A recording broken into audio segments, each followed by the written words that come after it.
Number 21, what is the solution of the equation 4 parentheses 3 minus x to the 4/3 power minus 5 equals 59? Okay, so this 3 minus x, this rational exponent, 4/3 power, is like a radical. If you recall, this rule is the same thing as saying, really it means it's the cube root of 3 minus x to the 4th power, is what that means.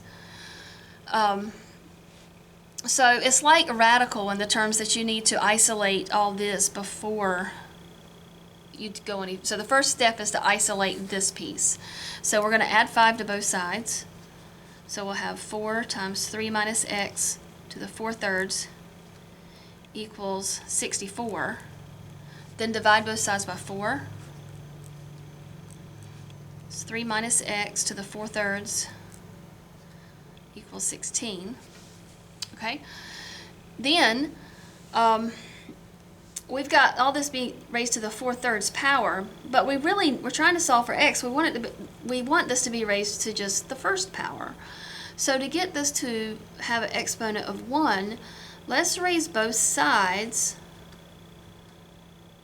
to the reciprocal of this. So raise it to the 3/4 power on both sides. Okay. Also, raising it to the 3/4 power is because the index being even is similar to taking the square root of both sides. You're really taking a 4th root because that's got an even denominator. I'm taking a 4th root, which is like taking a square root, and because it's even, that's when you have to remember to do plus or minus on the constant. So plus or minus 16 to the 3/4 power, just like you have to do with the square root. Okay, so on the left side, I've got 3 minus x. So multiply your exponents. 4/3 times 3/4. I hope everybody understands that 4/3 times 3/4 is 1. So 3 minus x to the first power equals plus or minus 16 to the 3/4 power. With this plus or minus, now's a really good time to write it as two separate equations. 3 minus x equals 16 to the 3/4, or 3 minus x equals negative 16 to the 3/4 power. Okay. What's 16 to the 3/4? Well, you can go straight to the calculator at this point if you want to. 3 minus x, that's going to be, it's the 4th root of 16, which is 2. 2 to the 3rd is 8. So you should get 8 when you type that in. Subtract 3 on both sides. Negative x equals 5. So x equals negative 5. And then over here, we're going to 3 minus x equals, this negative is not part of your base because it's not in parentheses. So you're just going to do negative, and then you're going to do this the same as you did over here. 4th root of 16 is 2, and 2 to the 3rd is 8. Subtract 3 on both sides. So you've got negative x equals negative 11. X equals positive 11.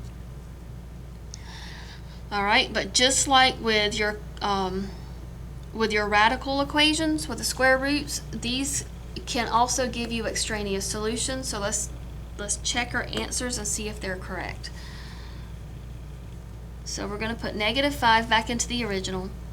4 parentheses 3 minus negative 5, so that's 3 plus 5, to the 4/3 power, minus 5 equals 59. So we have 4 times 8 to the 4/3, minus 5. 8 to the 4/3. Cube root of 8 is 2. And you can type this into your calculator. If you do, you're going to say 8. You're going to say 8 raised parentheses 4 divided by 3, close parentheses. That gives you 16. Okay? Or you could have said the cube root of 8 is 2. 2 to the 4th is 16. So 4 times 16 minus 5 equals 59. 4 times, oh, I'm so sorry. There it is. 4 times 16 is 64.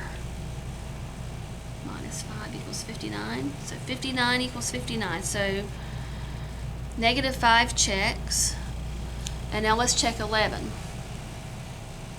All right, so 4 parentheses 3 minus 11 to the 4/3 minus 5 equals 59.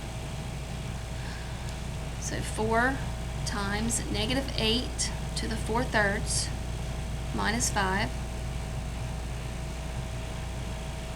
All right, so we're going to do cube root. So you could type this into the calculator, but I'm going to do cube root of negative 8. That's negative 2, and negative 2 to the 4th power is 16. 4 times 16 is 64. So this one also checks. So our answer is negative 5 and 11. So that means number 21, the answer is A. There we go. 21 is A.